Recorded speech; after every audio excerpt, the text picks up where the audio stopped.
Caitlin Clark was supposed to be coached by Minnesota Lynx head coach Cheryl Reeve. Because Clark traded Cheryl Reeve, who was the coach of her team, or was to be the coach of her team. Caitlin Clark and Napheesa Collier, they traded their coaches. They didn't trade any players in the draft. They traded their coaches. But I cannot believe she traded the coach.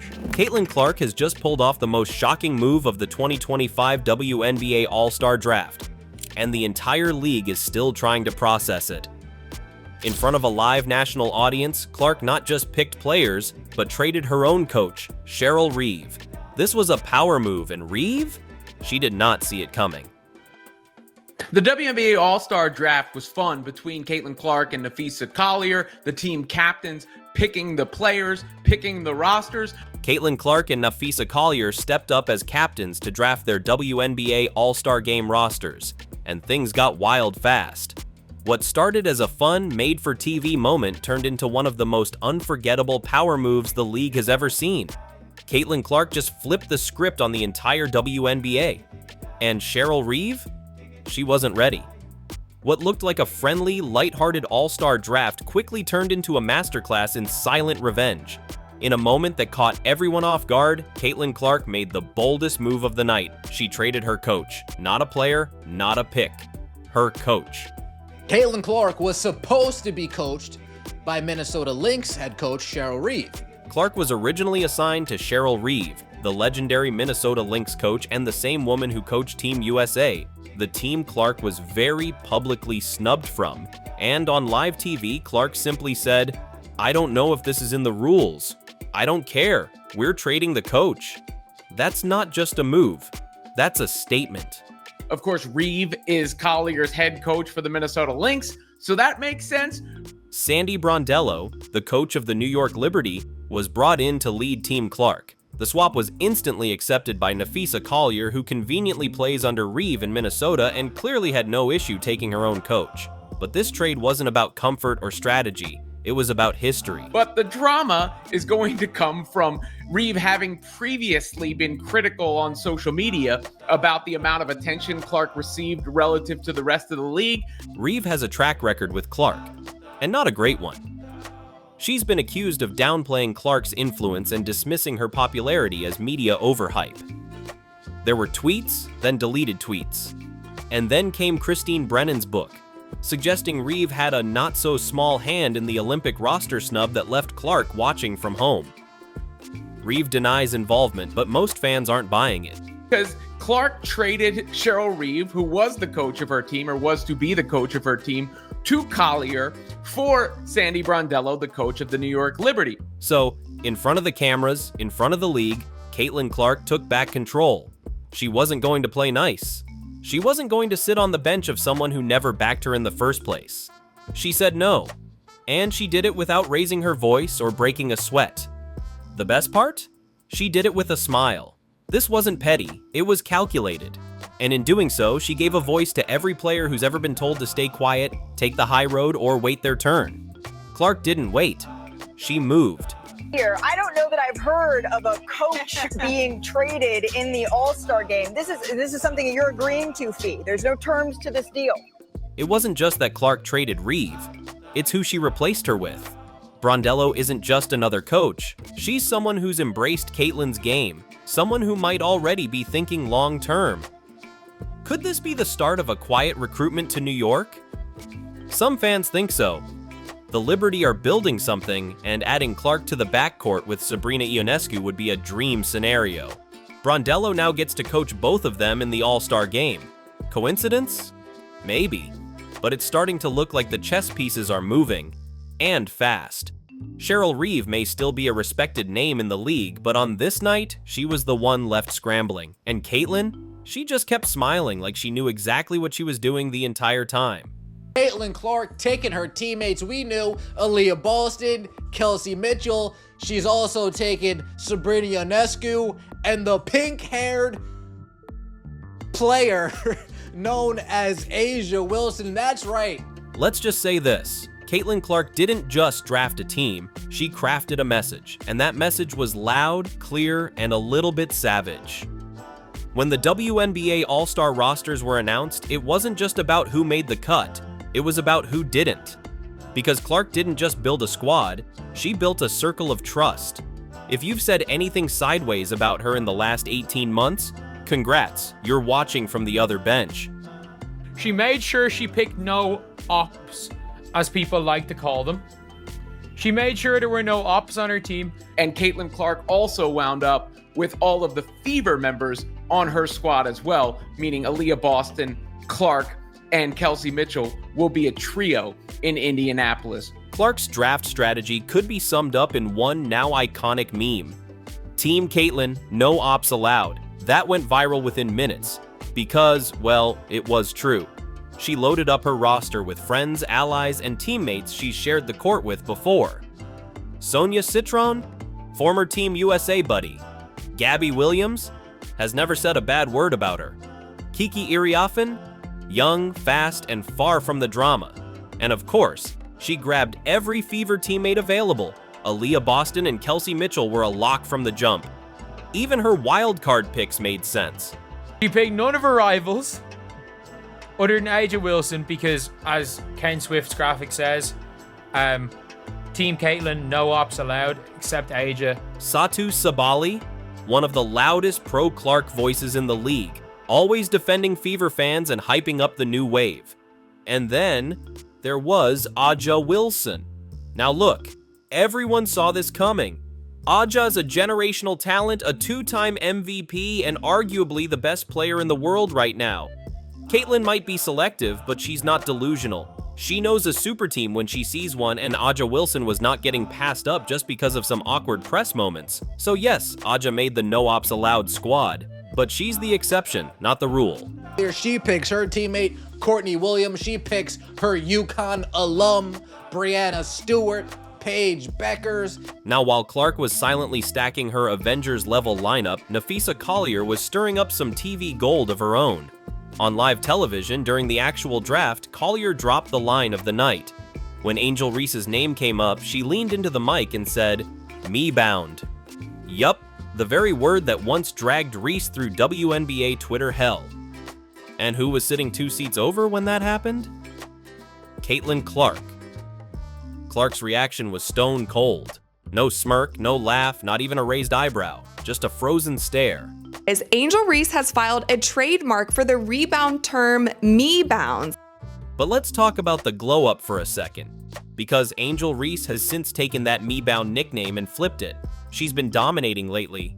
We're talking monster stat lines, double-doubles almost every game, and walking into every arena with that you can't break me energy. She didn't just reclaim the insult, she turned it into a brand, and that deserves respect. Even Clark would probably agree, if she ever broke that poker face. Clark should have a very fast team there. When you look at it, I mean, Williams is really fast for a forward. Obviously, Kelsey's very fast. Citron's very fast. Jackie Young's one of my favorite players. Iriafen, a rookie, can get up and down the floor. UNESCO can help spread the floor along with Kelsey and Clark so they can really shoot. Back to the draft, though, because once you actually look at the team Clark assembled, you start to realize she may have just built a low-key super team. Let's break it down. Starting 5, Caitlin Clark at the 1, Sabrina Ionescu at the 2, Satu Sabali sliding in at the wing, Aaliyah Boston holding it down in the paint, and Aja Wilson anchoring the front court. That's speed, spacing, strength, and absolutely no chill. I think Caitlin's got a better team. Then you look at the bench and it gets even nastier. Kelsey Mitchell, the flamethrower, Gabby Williams, defensive beast, Sonia Citron, shooter and slasher, Kiki Iriafen, young explosive big, Jackie Young, a future All-Star MVP, and Kayla Thornton, underrated glue piece. It's not just a talented group, it's a balanced one.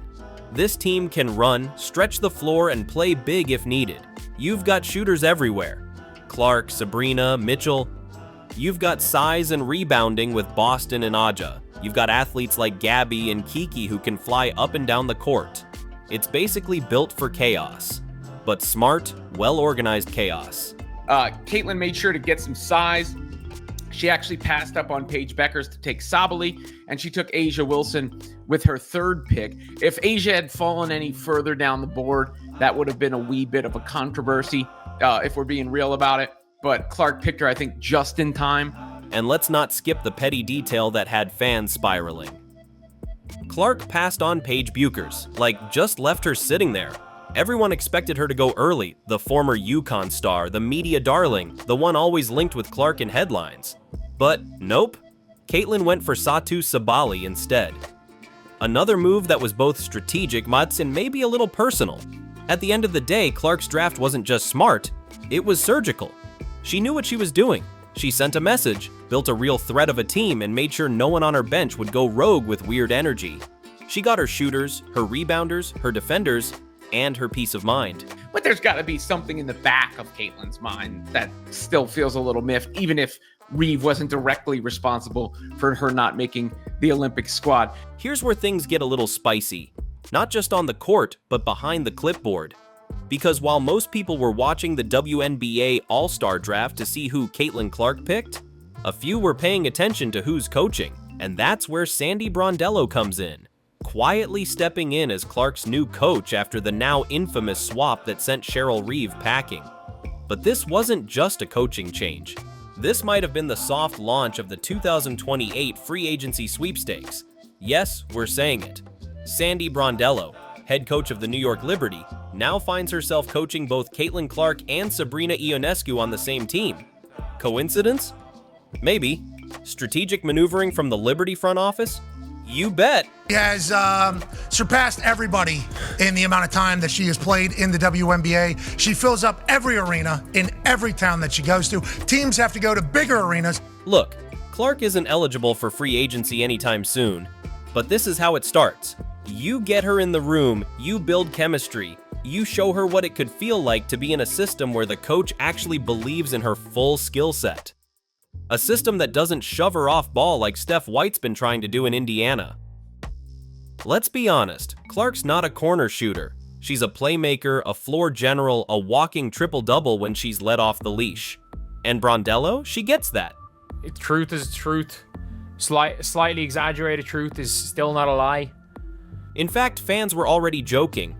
If Clark was in New York, that shoe deal would have dropped months ago with a matching tracksuit.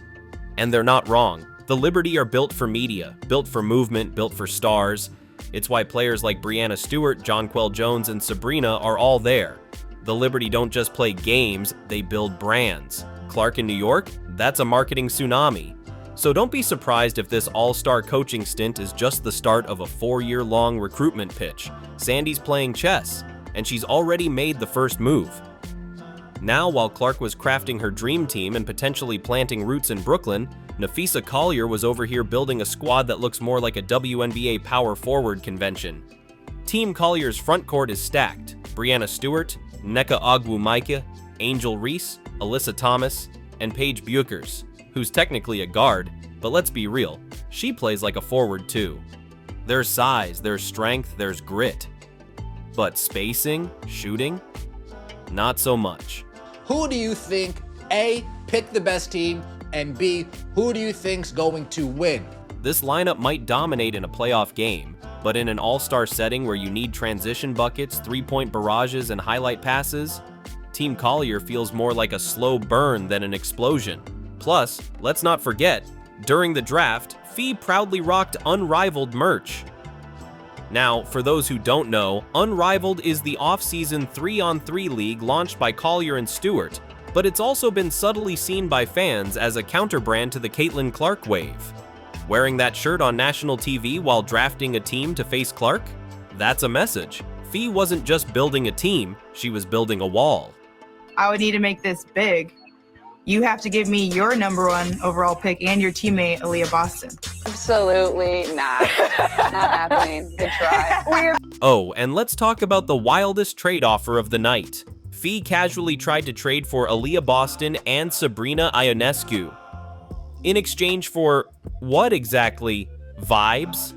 The internet instantly turned it into a meme. Even Clark had to laugh. She didn't say absolutely not, she said, good try.